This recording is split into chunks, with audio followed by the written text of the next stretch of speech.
Good morning, ladies, and happy Thursday. I hope this message finds you well. Rise on up. It is the start of a brand new day. Coming live from the car rider line.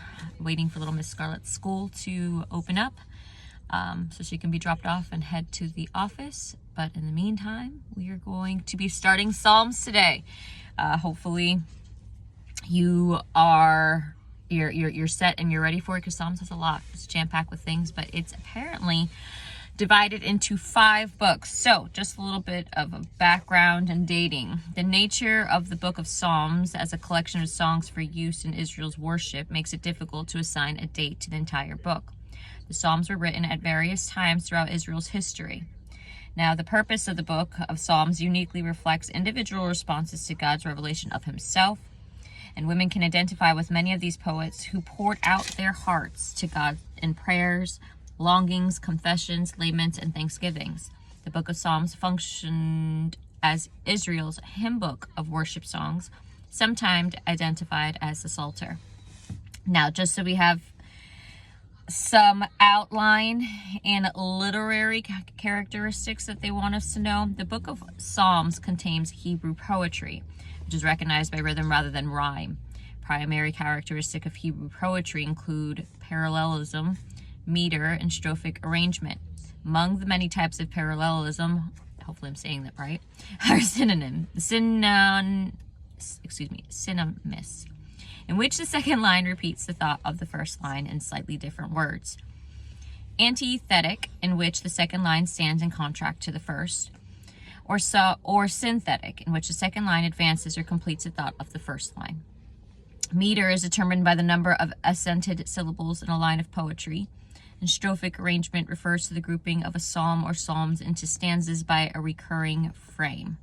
We'll be seeing a lot of that mixture into the Psalms, but just so we are aware, because I didn't even know this for myself, it's been going in, but the book of Psalms generally is outlined according to various collections or books, comprising the whole. So there's 5 books to Psalms. Book 1 is Psalms 1 through 41. Book 2 is Psalm 42 through 72. Book 3 is Psalm 73 through 89. Book 4 is Psalm 90 through 106. And lastly, Book 5, Psalm 107 through 150. Each of these 5 books ends with a doxology of praise to the Lord, and the entirety of Psalm 150 functions as a doxology to Book 5 and also as a fitting conclusion to the book of Psalms. We are going just to be doing Psalm 1, 2, and 3 today, and Book 1, Psalm 1, the way of the righteous and the end of the ungodly is what it's called. Verse 1 begins like this. Blessed is the man who walks not in the counsel of the ungodly, nor stands in the path of the sinners, nor sits in the seat of the scornful. But his delight is in the law of the Lord, and in his law he meditates day and night.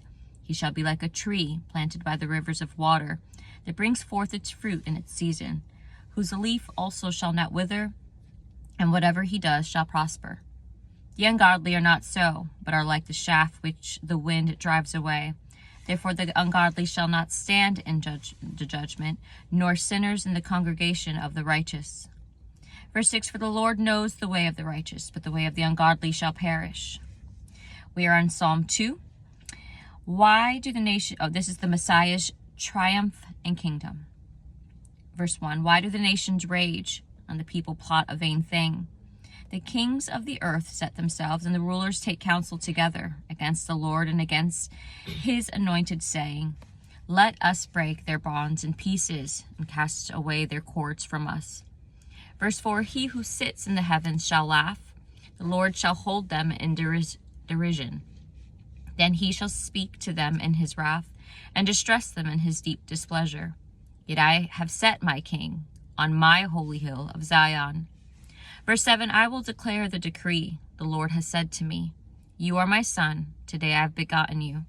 Ask of me, and I will give you the nations for your inheritance, and the ends of the earth for your possession. You shall break them with a rod of iron. You shall dash them to pieces like a potter's vessel. Verse 10, now therefore be wise, O kings. Be instructed, you judges of the earth. Serve the Lord with fear, and rejoice with trembling. Kiss the Son, lest he be angry, and you perish in the way.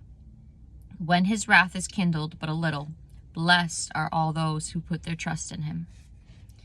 Now we're on Psalm 3, a psalm of David when he fled from Absalom, his son. The Lord helps his troubled people. Verse 1. Lord, how they have increased who trouble me. Many are they who rise up against me. Many are they who say of me, there is no help from him in God. But you, O Lord, are a shield for me, my glory and the one who lifts up my head. I cried to the Lord with my voice, and he heard me from his holy hill. I lay down and slept. I awoke, for the Lord sustained me. Verse 6, I will not be afraid of 10,000s of people who have set themselves against me all around. Arise, O Lord. Save me, O my God, for you have struck all my enemies on the cheekbone. You have broken the teeth of the ungodly. Salvation belongs to the Lord, and your blessing is upon your people. And that is all for today's Bible study, ladies. Psalms 1 through 3.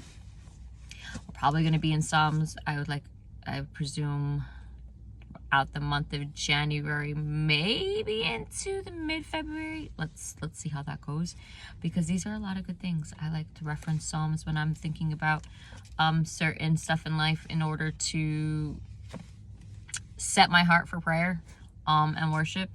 But yeah, great things to come. Some of us need nuggets. What a perfect time of the new year is to have Psalms.